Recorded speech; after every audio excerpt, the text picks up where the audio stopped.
Shannon Friedlein. This was a regular English 9 class at James Clemens High School. It's interesting, and we started to briefly talk about it in the last couple chapters with Scout, okay, and how her aunt's views are different than her own. Today in class, we've been reading To Kill a Mockingbird. We're about a little over a third of the way through, so I thought it was a good opportunity to kind of take a break from reading and look closer into the themes and symbols that they've been discussing in class, but we haven't actually had a chance to get evidence on the papers that they can use as we continue on through the unit. So one thing I made sure to do at the very end of yesterday, as their exit slip, I asked them to pick out a symbol. I was fairly vague about it. I said, we just read chapter 10 together. Pick out a symbol from this chapter and what do you think it symbolizes? So that was my starting point for this lesson because I wanted to see how integrated they were with symbolism so far.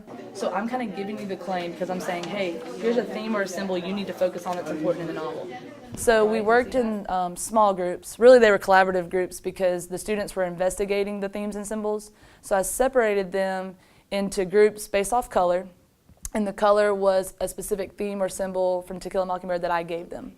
And then they were given a second group, which were smaller, or which were bigger groups, where they were explaining, now that they had become an expert, basically like a jigsaw, where they were explaining that theme or symbol to the bigger group who were focused on other things. Today, knowing that I was revisiting claim data and commentary, which is something we had already gone through, we've already assessed on several times, but I still had less than a third of the class who was really struggling. And so I made them my experts, which was like the number 2 in each group.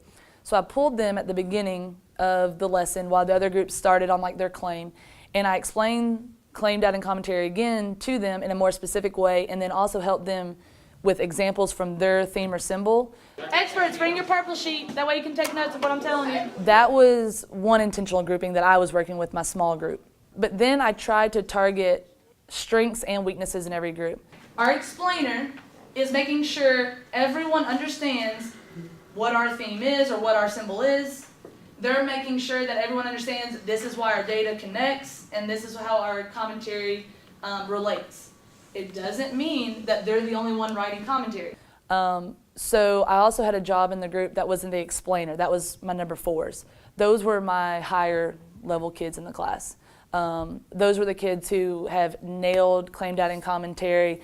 And not only that, but are typically, their vocabulary is more extensive and they're on a slightly higher reading level also.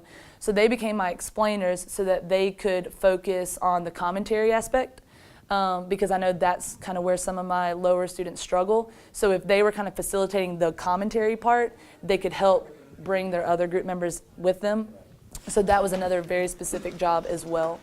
Talking with the expert group first, those were the kids I was trying to target that were a little lower on their last CDC prompt. So I was specifically going around and looking at their papers as I was going to see if they were integrating what we had worked on in this small group. So some of them working on weaknesses, some of them working on strengths, either way. And so the second time they met with a group, they were bringing that to their first group.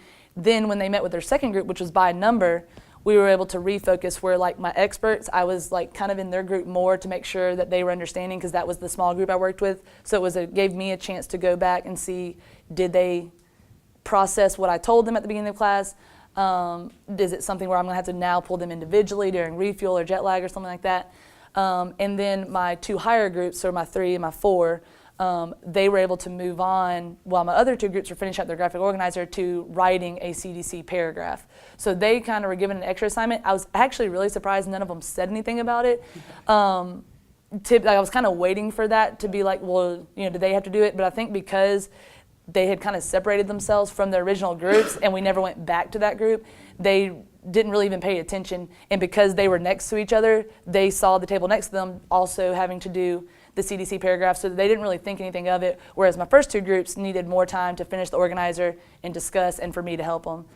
You're gonna write the theme or symbol that they have. So for example, on 1. Obviously, you don't ever want a student to feel singled out or left out for any reason, but I know in my classroom specifically, they are completely used to a handful of students or one student getting pulled for many different reasons. I mean, at least 3 times every semester, every time progress reports come out, so every 3 weeks, I individually conference with everyone. It usually takes me about one full day of class where they're working on something more individual based or smaller group work where they're staying on task. So even that alone they're used to. And I conference with them about whether it's like their in-class essay, progress report, like what they're doing well on, what they need to improve, study habits, what they feel is their biggest weakness in the class right now. So I think they're constantly used to me conferencing with them, and whether it's one of them or three of them at a time. So I don't think they ever view it as they're being singled out, because they know, like, I get around to everyone at some point. Specifically Boo Radley. Do you see that? Yeah. So that could be one of your datas, find a quote. For any teacher, just keeping it simple, kind of, especially, it's really hard to try a bunch of new things all at once.